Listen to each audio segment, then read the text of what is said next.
What is going on, everybody? Welcome back to Cosmic Entertainment. Spider-Man Across the Spider-Verse is absolutely crushing it right now at the box office. It's also crushing it with the fans. Fans are loving Across the Spider-Verse and are eagerly awaiting Beyond the Spider-Verse, the part 2 of the part 1 that Across the Spider-Verse is. Also, sorry to the fans who did not know that Across the Spider-Verse was part 1 and Beyond the Spider-Verse was part 2. That must have been a hard ending for y'all. But we do have some good news to try and hold you over a little bit until we get Beyond the Spider-Verse. The Spot actor Jason Schwartzman has offered us a small tease about his villain in the upcoming Beyond the Spider-Verse movie. Also, executive producer Chris Miller has offered a little bit of an insight of what the Beyond part of the title could reference into the movie, including being asked about possibly going into a live action universe in the next film. But first, let's start with the Spot, the villain who was set up in a great way in Across the Spider-Verse. Now, of course, we did not get a conclusion to the story of Miles Morales and the Spot. That was one of the cliffhangers left for us in Across the Spider-Verse, waiting for us in Beyond the Spider-Verse. A big showdown between Miles Morales and the Spot, who has seemingly gotten a lot stronger and will continue to get even more strong in Beyond the Spider-Verse. Jason Schwartzman, who voices the Spot, is also in the upcoming movie Asteroid City. And in an interview with Collider alongside fellow Marvel star Scarlett Johansson, who was also in Asteroid City, he was asked about details on his character for the next movie Beyond the Spider-Verse, in which he said this: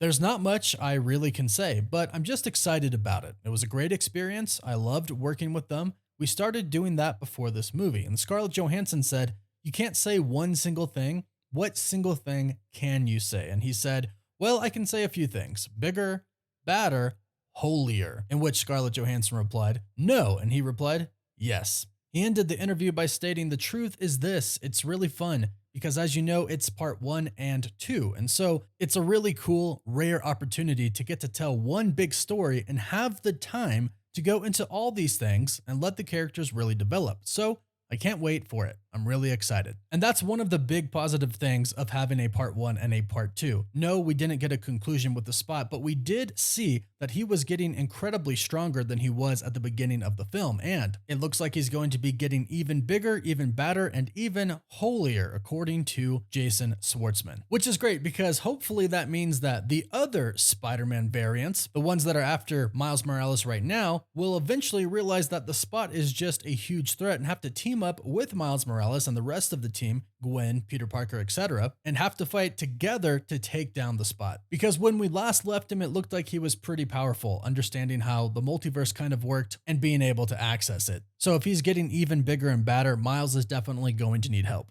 And like I mentioned, executive producer Chris Miller also spoke with Collider, and he kind of teased us about what that Beyond part of Beyond the Spider-Verse could possibly mean. When asked specifically about this part, the Beyond part, he stated, "Right, it means a lot of things, but it also means we see a sort of map representation of the known Spider-Verse. But there are things that can exist outside of that web of life and destiny, if you will." And he did also kind of hint that some more live action segments for the next film could be possible, stating, "I will say what's special about Across the Spider-Verse is the fact that we can represent worlds in unique styles, and every world looks like a different artist's hand, and the animation style and everything about it is unique and bespoke for each world that it goes into." And so that could be anything. But if the movie itself was in live action, then you wouldn't be able to take advantage of all of that. That said, all things are possible in the multiverse. So the Beyond part and Beyond the Spider-Verse could mean live action, which many have speculated about. It also means we're going to see a map of the representation of the known Spider-Verse and things that exist outside of it. That could possibly be the MCU, although there was a line dropped about Tom Holland's Peter Parker and Doctor Strange in this movie, implying that it could exist in this web of life. But as far as what's outside of that, they could be implying that that is also live action universes. We'll have to wait and see, but if you have a theory on what outside of the web of life could be, let us know in the comments down below. And if you want to keep up to date on all things Spider-Verse related, be sure to subscribe and hit that notification bell. You can also follow us on Instagram and Twitter as well. Thanks for stopping by today. We'll catch you all in the next video.